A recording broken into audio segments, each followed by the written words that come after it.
भूमिका गांव का नाम था सरस्वतीपुर।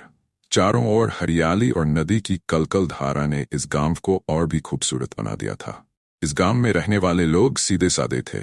उनकी दिनचर्या खेतों और पशुओं के इर्द गिर्द घूमती थी। यहाँ की जिंदगी शांति और संतोष से भरी थी, परंतु इस शांति में भी कुछ कहानियां ऐसी होती हैं जो हमें सोचने पर मजबूर कर देती हैं। ऐसी ही एक कहानी है राधा और अर्जुन की। पहला बचपन का साथ राधा और अर्जुन का बचपन सरस्वतीपुर के उसी स्कूल में बीता। दोनों बचपन से ही एक दूसरे के अच्छे मित्र थे।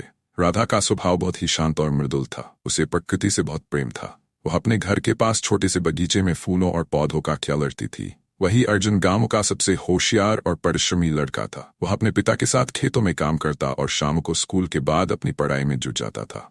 समय बीता गया और राधा और अर्जुन की दोस्ती भी और गहरी हो गई।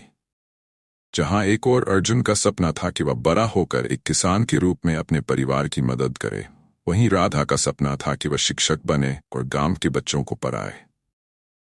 दूसरा सपनों की शुरुआत जब दोनों ने 10वीं की परीक्षा पास की तो अर्जुन को शहर जाकर पढ़ाई करने का मौका मिला। उसके माता पिता ने उसे बड़ी मुश्किल से शहर भेजा ताकि वह अच्छे से पढ़ाई कर सके और एक सफल जीवन बना सके। राधा ने भी उससे वादा किया कि वह भी कड़ी मेहनत करेगी और गांव में ही रहकर बच्चों को पढ़ाएगी। दोनों ने अपने अपने सपनों की ओर कदम बढ़ाए थे, लेकिन उनकी दोस्ती और एक दूसरे के प्रति सम्मान में कोई कमी नहीं आई। अर्जुन शहर में पढ़ने चला गया और वहां की जिंदगी में रम गया। उसकी मुलाकात कई नए लोगों से हुई जिनसे उसे बहुत कुछ सीखने को मिला, लेकिन वह हमेशा अपने गांव और राधा के बारे में सोचता रहता था।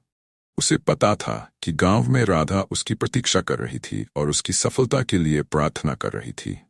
तीसरा संघर्ष का दौर। शहर की जिंदगी अर्जुन के लिए आसान नहीं थी। उसे वहां के तेज रफ्तार जीवन की आदत डालनी पड़ी।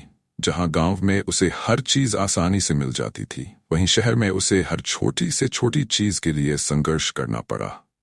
उसे कई बार पैसों की कमी का सामना करना पड़ा, पर उसने कभी हार नहीं मानी। उसकी मेहनत और लगन ने उसे शहर में पहचान दिलाई। वहीं दूसरी ओर राधा गांव में ही रहकर बच्चों को पढ़ाने लगी थी। वह गांव के स्कूल में पढ़ाती और बच्चों के साथ साथ उनके माता पिता को भी शिक्षा के महत्व के बारे में जागरूक करती। गांव के लोग उसे बहुत सम्मान देते थे, लेकिन उसके मन के किसी कोने में अर्जुन की यादें हमेशा ताजा रहती थीं।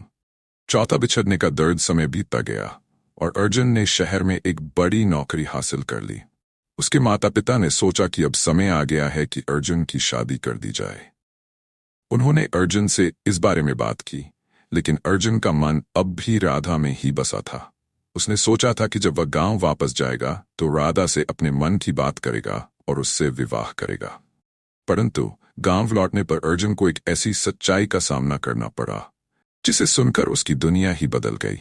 उसे पता चला कि राधा की शादी उसके गांव के ही एक किसान रमेश के साथ तय हो गई है। अर्जुन का दिल टूट गया।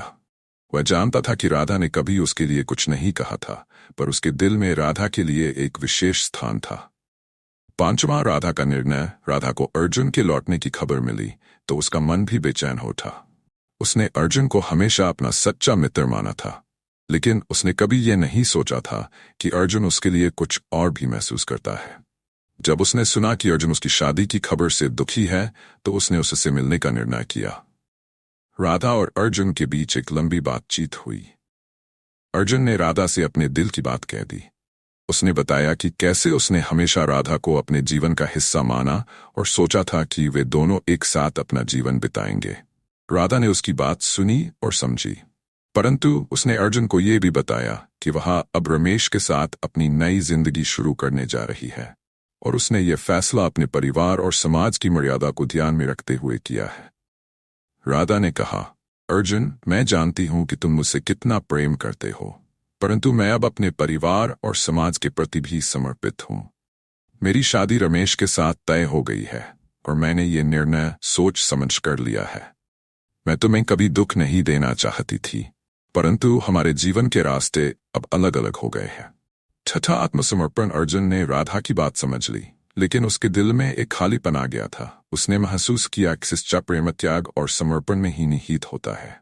उसने अपने दिल पर पत्थर रखकर राधा के निर्णय को स्वीकार कर लिया और उसकी खुशी में अपनी खुशनशी की कोशिश की। कुछ ही दिनों में राधा की शादी हो गई और वह अपने नए जीवन की शुरुआत करने चली गई।